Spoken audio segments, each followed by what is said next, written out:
ਅੱਜ ਦੀਆਂ ਖਬਰਾਂ ਵੱਲ ਆਈਏ। ਜਿਸ ਤਰ੍ਹਾਂ ਆਪਾਂ ਹਰੀਕੇਨ ਆਡੇਲੀਆ ਦੀ ਗੱਲਬਾਤ ਕਰਦੇ ਆ ਰਹੇ ਹਾਂ ਪਿਛਲੇ ਕੁਝ ਦਿਨਾਂ ਤੋਂ। ਫਲੋਰੀਡਾ ਦੇ ਵਿੱਚ 125 ਮੀਲ ਪਰ ਆਵਰ ਦੇ ਹਿਸਾਬ ਨਾਲ ਹਵਾਵਾਂ ਚੱਲੀਆਂ, ਜਿਹਦੇ ਨਾਲ ਪੂਰੀਆਂ ਸਟਰੀਟਸ ਫਲੱਡ ਹੋ ਗਈਆਂ। ਟਰੀ ਬਹੁਤ ਸਾਰੇ ਡਿੱਗੇ, ਬਹੁਤ ਸਾਰੇ ਲੋਕਾਂ ਦੀ ਜੋ ਬਿਜਲੀ ਆ ਉਹ ਕੱਟ ਆਫ ਹੋ ਗਈ। ਲੱਕਲੀ ਕਿਸੇ ਦੀ ਫਲੋਰੀਡਾ ਦੇ ਵਿੱਚ ਮੌਤ ਨਹੀਂ ਹੋਈ। ਜਾਰਜੀਆ ਦੇ ਵਿੱਚ ਇੱਕ ਜਾਣੇ ਦੀ ਮੌਤ ਹੋਈ ਹੈਗੀ ਆ। ਪਹਿਲਾਂ ਇਹ ਹਰੀਕਨ ਕੈਟਾਗਰੀ 3 ਦੱਸਿਆ ਗਿਆ ਸੀ, ਬਾਅਦ ਦੇ ਵਿੱਚ ਇਸ ਨੂੰ ਘਟਾ ਕੇ ਹਰੀਕੇਨ ਕੈਟਾਗਰੀ 1 ਦੱਸਿਆ ਗਿਆ। ਫੀਮਾ ਆਲਰੇਡੀ ਉੱਥੇ ਪਹੁੰਚ ਚੁੱਕੀ ਹੈਗੀ ਆ। ਤੇ ਕਿਉਂਕਿ ਫਲੋਰੀਡਾ ਦੇ ਵਿੱਚ ਇਸ ਟਾਈਮ ਲੋਕ ਵੀ ਇੰਨੇ ਜ਼ਿਆਦਾ ਡਰੇ ਹੋਏ ਸੀਗੇ। ਜਦੋਂ ਪਿਛਲੇ ਸਾਲ ਹਰੀਕੇਨ ਆਇਨ ਆਇਆ ਸੀ, ਉਹਦੇ ਨਾਲ 149 ਲੋਕਾਂ ਦੀਆਂ ਮੌਤਾਂ ਹੋਈਆਂ ਸੀਗੀਆਂ। ਸੋ ਬਹੁਤ ਖਤਰੇ ਵਾਲਾ ਮਾਹੌਲ ਜਿਹੜਾ ਬਣਿਆ ਹੋਇਆ ਸੀ। 16 ਫੁੱਟ ਤੱਕ ਵੀ ਕਈ ਜਗ੍ਹਾ 'ਚ ਜਿਹੜੀ ਸਮੁੰਦਰ ਦੀ ਸਰਜ ਆ ਉਹ ਗਈ ਹੈਗੀ ਆ। ਜਿਸ ਤਰ੍ਹਾਂ ਮੈਂ ਦੱਸਿਆ ਹੀ ਆ ਵੀ ਕਹਿੰਦੇ ਵੀ 4000 ਦੇ ਕਰੀਬ ਬਿਜਲੀ ਦੇ ਵਰਕਰਸ ਲੱਗੇ ਹੋਏ ਆ। ਸੌਰੀ, 30,000 ਦੇ ਕਰੀਬ ਯੂਟਿਲਿਟੀ ਵਰਕਰਸ ਫਲੋਰੀਡਾ ਦੇ ਵਿੱਚ ਇਸ ਟਾਈਮ ਰਿਪੇਅਰ ਕਰਨ ਦੇ ਲਈ ਲੱਗੇ ਹੋਏ ਆ ਹਰੀਕੇਨ ਤੋਂ ਬਾਅਦ, ਤਾਂ ਕਿ ਲੋਕਾਂ ਨੂੰ ਬਿਜਲੀ ਜਲਦੀ ਤੋਂ ਜਲਦੀ ਮਿਲ ਜਾਏ। 900 ਦੇ ਕਰੀਬ ਜਿਹੜੀਆਂ ਫਲਾਈਟਸ ਆ ਉਹ ਫਲੋਰੀਡਾ ਤੇ ਜਾਰਜੀਆ ਦੇ ਵਿੱਚ ਕੈਂਸਲ ਹੋਈਆਂ ਹੈਗੀਆਂ। ਜੀ, ਬਿਲਕੁਲ।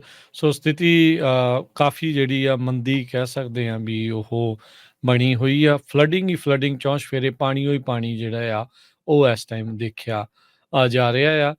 ਜ਼ਿਆਦਾ ਜਿਹੜੇ ਪਾਪੂਲੇਟਿਡ ਇਲਾਕਿਆਂ ਦੇ ਤੋਂ ਬਚਾਅ ਹੋ ਗਿਆ ਇਸ ਹਰੀਕੇਨ ਆਈਡੇਲੀਆ ਦੀ ਜਿਹੜਾ ਪਾਥ ਸੀਗਾ, ਉਹਦੇ ਕਰਕੇ ਕਹਿ ਸਕਦੇ ਹਾਂ ਵੀ ਜਾਨੀ ਨੁਕਸਾਨ ਦਾ ਜਿਹੜਾ ਬਚਾਅ ਰਹਿ ਰਿਹਾ ਹੈ, ਤੇ ਹੋਪਫੁਲੀ ਆਉਣ ਵਾਲੇ ਸਮੇਂ 'ਚ ਬਚਾਅ ਹੀ ਜਿਹੜਾ ਉਹ ਰਵੇ। ਸੋ ਅੱਗੇ ਦੇਖੋ ਕੀ ਬਣਦਾ ਹੈ, ਪਰ ਜ਼ੋਰਾਂ ਸ਼ੋਰਾਂ ਦੇ ਨਾਲ ਲੱਗੇ ਹੋਏ ਆ।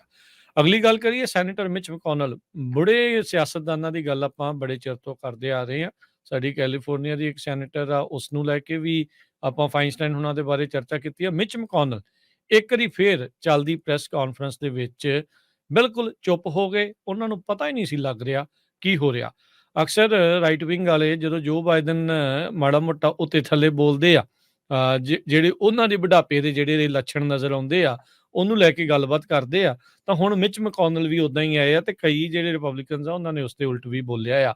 ਉਹ ਫਰੀਜ਼ ਕਰ ਗਏ। ਉਹਨਾਂ ਨੂੰ ਸਵਾਲ ਪੁੱਛਿਆ ਗਿਆ ਵੀ ਕੀ ਤੁਸੀਂ ਰੀ ਇਲੈਕਸ਼ਨ ਦੇ ਲਈ 2026 ਚ ਜਿਹੜਾ ਆ ਉਹ ਰਨ ਕਰ ਰਹੇ ਆ।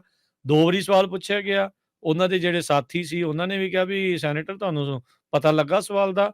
ਉਹ ਚੁੱਪ ਰਹੇ, ਕਈ ਸੈਕਿੰਡ ਤੱਕ ਚੁੱਪ ਰਹੇ।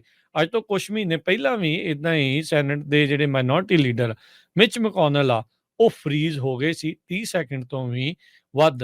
ਸੋ ਇਸ ਤੋਂ ਬਾਅਦ ਇੱਕ ਵਾਰੀ ਫੇਰ ਹਰਜੋਤ ਸਿੰਘ ਜੀ ਚਰਚਾ ਜਿਹੜੀ ਉਹ ਤੁਰੀ ਆ ਵੀ ਭਾਈ ਇਹਨਾਂ ਬਜ਼ੁਰਗ ਸਿਆਸਤਦਾਨਾਂ ਦਾ ਕੀ ਕਰਨਾ ਚਾਹੀਦਾ ਆ। ਟਰਮ ਲਿਮਿਟ ਕੋਈ ਨਹੀਂ ਆ, ਜਿੰਨਾ ਚਿਰ ਮਰਜ਼ੀ ਬਾਰ-ਬਾਰ ਜਿਹੜੀ ਆ ਉਹ ਜਿੱਤਦੇ ਜਾਂਦੇ ਆ। ਪਰ ਇਸ ਵਾਰ ਇਹ ਜਿਹੜੇ ਪਹਿਲੇ 30 ਸੈਕਿੰਡ ਤੇ ਹੁਣ ਇਹ ਦੂਜੀ ਵਾਰੀ 19 ਸੈਕਿੰਡ ਜਿਹੜਾ ਬਿਲਕੁਲ ਫਰੀਜ਼ ਹੋ ਜਾਣਾ, ਉਹ ਵੀ ਕੈਮਰਿਆਂ ਦੇ ਸਾਹਮਣੇ, ਇਹ ਹੁਣ ਇੱਕ ਵੱਡੀ ਚਿੰਤਾ ਦਾ ਵਿਸ਼ਾ ਬਣਿਆ ਪਿਆ ਆ। ਰੀ ਇਲੈਕਸ਼ਨ ਦੇ ਲਈ ਜਾਣਗੇ ਜਾਂ ਨਹੀਂ, ਇਹ ਹੁਣ ਵੱਡੀ ਜਿਹੜੀ ਗੱਲ ਹੋਊਗੀ।